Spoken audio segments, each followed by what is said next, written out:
आप सभी को 2024 की बहुत बहुत शुभकामनाएं। साथियों, मन की बात सुनने वाले कई लोगों ने मुझे पत्र लिखकर अपने यादगार पल साझा किए हैं। ये 140 करोड़ भारतीयों की ताकत है कि इस वर्ष हमारे देश ने कई विशेष उपलब्धियां हासिल की है। इसी साल नारी शक्ति वंदन अधिनियम पास हुआ, जिसकी प्रतीक्षा बरसों से थी।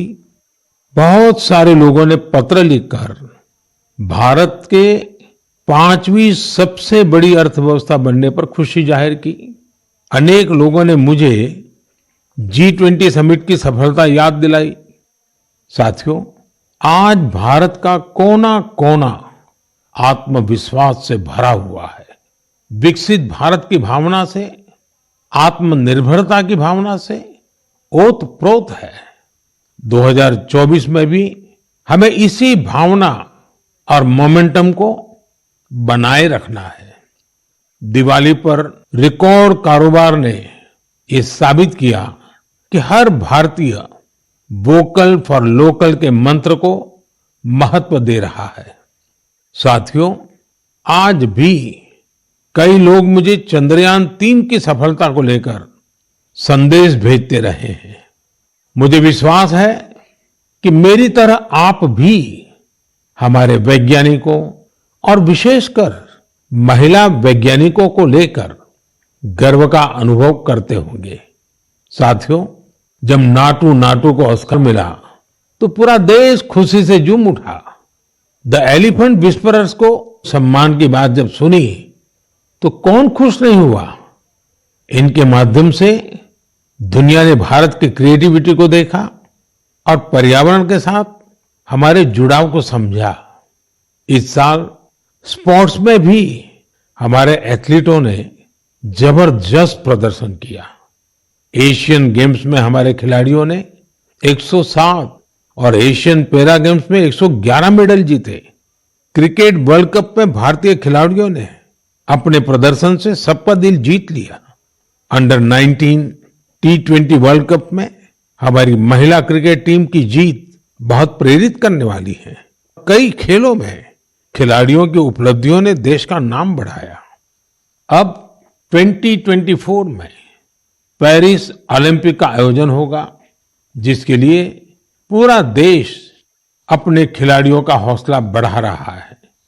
साथियों, जब भी हमने मिलकर प्रयास किया, हमारे देश की विकास यात्रा पर बहुत सकारात्मक प्रभाव हुआ।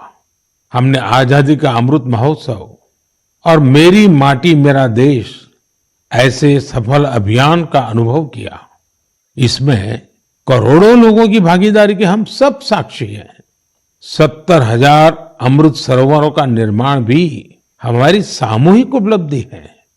साथियों, मेरा ये विश्वास रहा है कि जो देश इनोवेशन को महत्व नहीं देता, उसका विकास रुक जाता है। भारत का इनोवेशन हब बनना इस बात का प्रतीक है कि हम रुकने वाले नहीं हैं। 2015 में हम ग्लोबल इनोवेशन इंडेक्स में 81वें रैंक पर थे। आज हमारी रैंक 40 है। इस वर्ष भारत में फाइल होने वाले पेटेंट की संख्या ज्यादा रही, जिनमें करीब 60% डोमेस्टिक फर्म्स के थे। QS एशिया यूनिवर्सिटी रैंकिंग में इस बार सबसे अधिक संख्या में भारतीय यूनिवर्सिटी शामिल हुई है। अगर इन उपलब्धियों की लिस्ट बनाना शुरू करें तो ये कभी पूरी ही नहीं होगी। ये तो सिर्फ एक झलक है। भारत का सामर्थ्य कितना प्रभावी है। हमें देश की इन सफलताओं से, देश के लोगों की इन उपलब्धियों से प्रेरणा लेनी है, गर्व करना है, नए संकल्प लेने हैं। मैं एक बार फिर आप सबको 2024 की शुभकामनाएं देता हूं।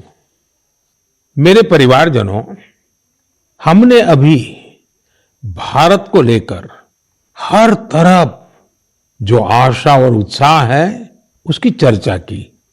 ये आशा और उम्मीद बहुत अच्छी है।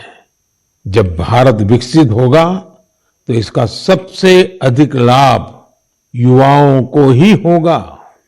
लेकिन युवाओं को इसका लाभ तब और ज्यादा मिलेगा जब वो फिट होंगे। आजकल हम देखते हैं कि लाइफस्टाइल रिलेटेड डिसीज के बारे में कितनी बातें होती हैं। यह हम सभी के लिए, खासकर युवाओं के लिए ज्यादा चिंता की बात है। इस मन की बात के लिए मैंने आप सभी से फिट इंडिया से जुड़े इनपुट भेजने का आग्रह किया था। आप लोगों ने जो रिस्पांस दिया उसने मुझे उत्साह से भर दिया है।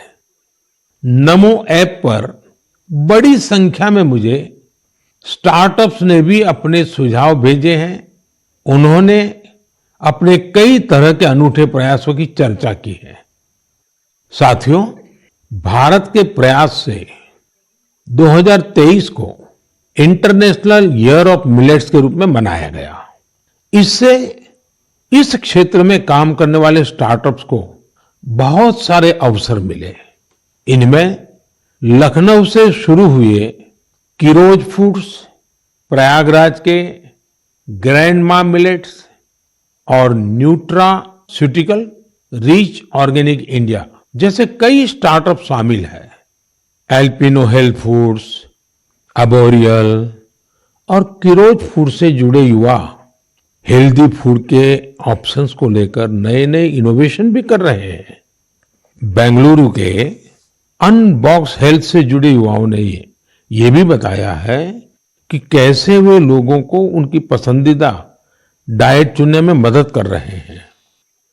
फिजिकल हेल्थ को लेकर दिलचस्पी जिस तरह से बढ़ रही है, उससे इस क्षेत्र से जुड़े कोचिज और ट्रेनर्स की डिमांड भी बढ़ रही है। जोगो टेक्नोलॉजी जैसे स्टार्टअप्स इस मांग को पूरा करने में मदद कर रहे हैं। साथियों, आज फिजिकल हेल्थ और वेलबींग की चर्चा तो खूब होती है, लेकिन इससे जुड़ा एक और बड़ा पहलू